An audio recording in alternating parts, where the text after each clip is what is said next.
سلام دوستان عزیز، حالتون چطوره؟ خیلی خوشحال که می‌بینید. آقا امروز اومدیم که 15000 TNT رو بهتره کنیم. حالا میگید چجوری؟ الان بهتون میگم.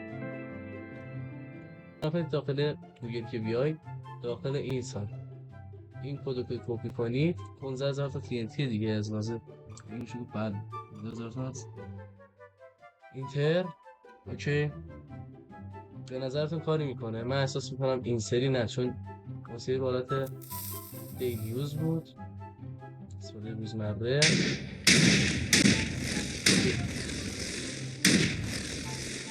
تازه الان مثلا شیده دادم، بدون شیده عمران اگه لک بکنه الان شیده خدا بسه کارو پیچم میده. عالیه مثلا پایین مارکت رو بوند عالی عالی اصلا.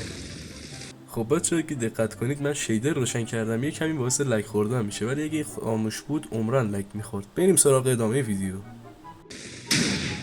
چه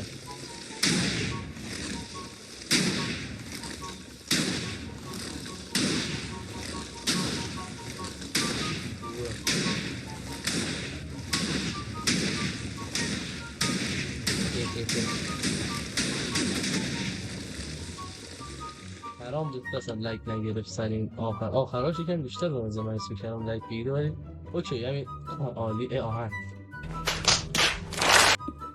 آهن آهن چه رسیده بس از چی من کنم. خب امیدوارم از این ویدیو خوشتون اومده باشه. چرا خیلی دوست کنم خودم حال کردم با این ویدیو. بچه اسکین هم چطوری؟ ازتون در مورد اسکین هم بگیر. ممنون که ویدیو دیدید. تا ویدیو بعدی، خدا نگهدار.